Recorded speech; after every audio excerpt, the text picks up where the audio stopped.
Oh boy, goodness gracious, we are in a new era of NHL hockey, folks, because the Dallas Stars and defenseman Thomas Harley were closing in on a contract in the range of 8 years and $10.5 million a year.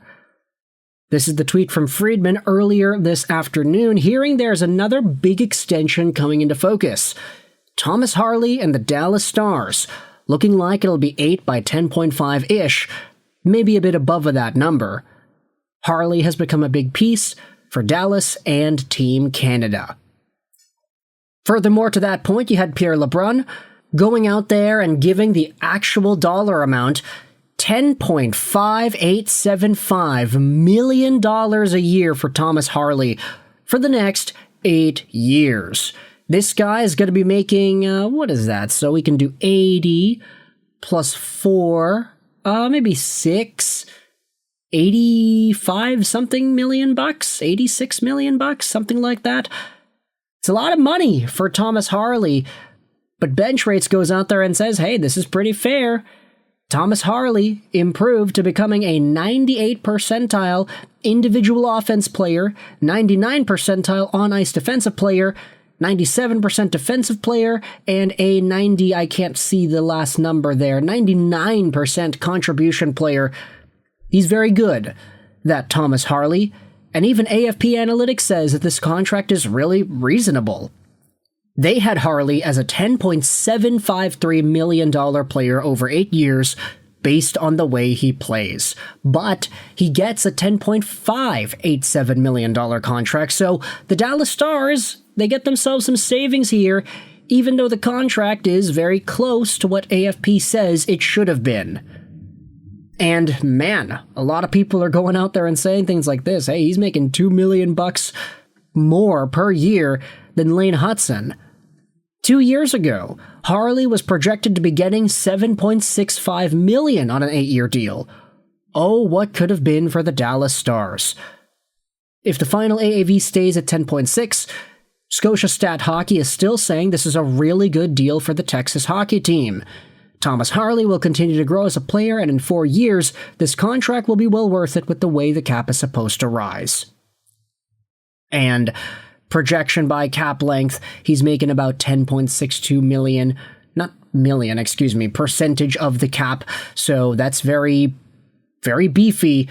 But for a guy like Thomas Harley, who is now the number 1 defenseman in Dallas, this is honestly not that surprising.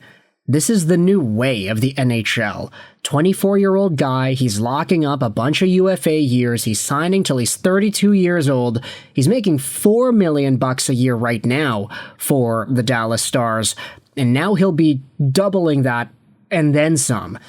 He's got 8 points in 9 games right now for Dallas, he's on pace for about 73. Everything that Miro Heiskanen was for the Dallas Stars, Thomas Harley has essentially molded into. And last year, during the playoffs, he really came alive with 14 points in 18 games, really cementing that status for him in his play. It makes a lot of sense why this guy's going out there and getting all this money, and essentially NHL fans, they're responding to it pretty much by saying, hey, Jason Robertson, this is your time, buddy. Pack your bags. This guy is going to go out there and take your funds. Every signing post is like half comments about other players. Yeah, exactly. LA Kings fan going out there talking about Adrian Kempe, Holy. I remember being a young lad and seeing superstars get signed for $7 to $8 million blockbuster deals. Now we're casually getting $10 million contracts dropped on a random Tuesday night.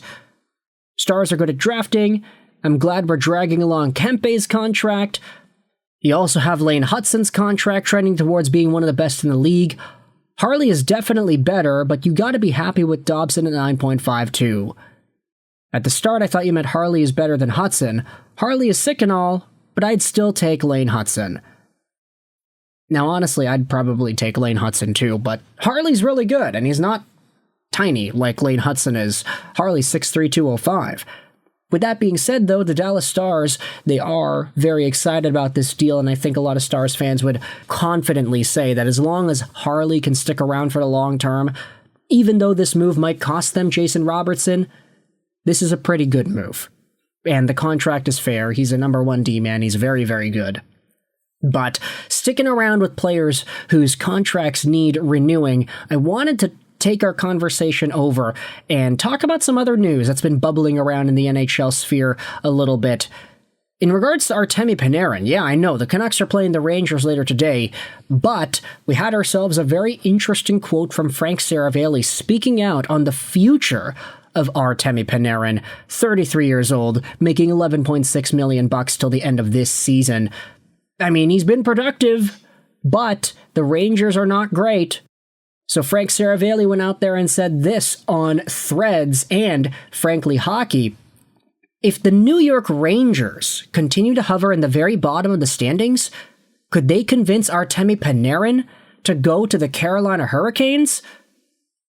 And on this clip of his own show, Seravalli says that he thinks that the Hurricanes are one of those teams that he could see Artemi Panarin going to this season. And obviously, there's a Russian connection there. Andrei Svechnikov, how you do? Artemi Panarin heading over there would be a really nice shot of adrenaline on that left wing.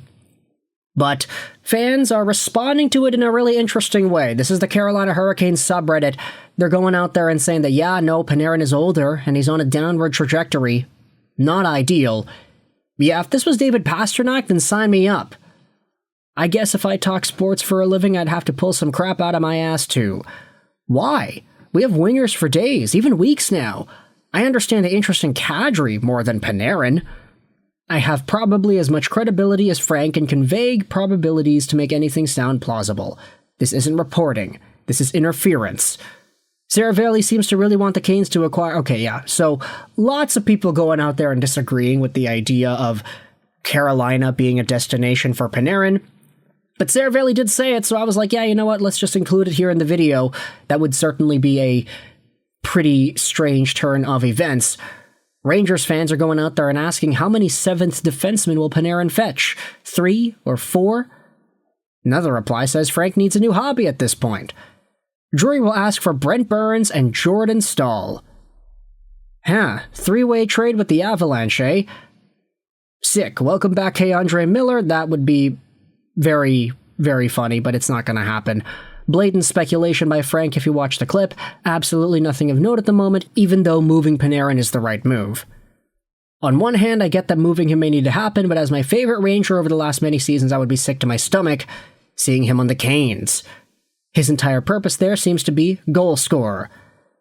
And so, for Artemi Panarin, I want you to let me know your thoughts as well, whether or not you think this guy actually could become a Carolina Hurricane. Is that a realistic possibility here for the New York Rangers and what they've got going on?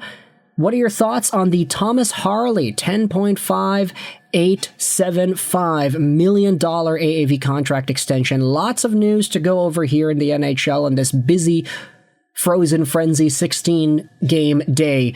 Let me know your thoughts in the comment section below. I hope you enjoyed this video. And bye.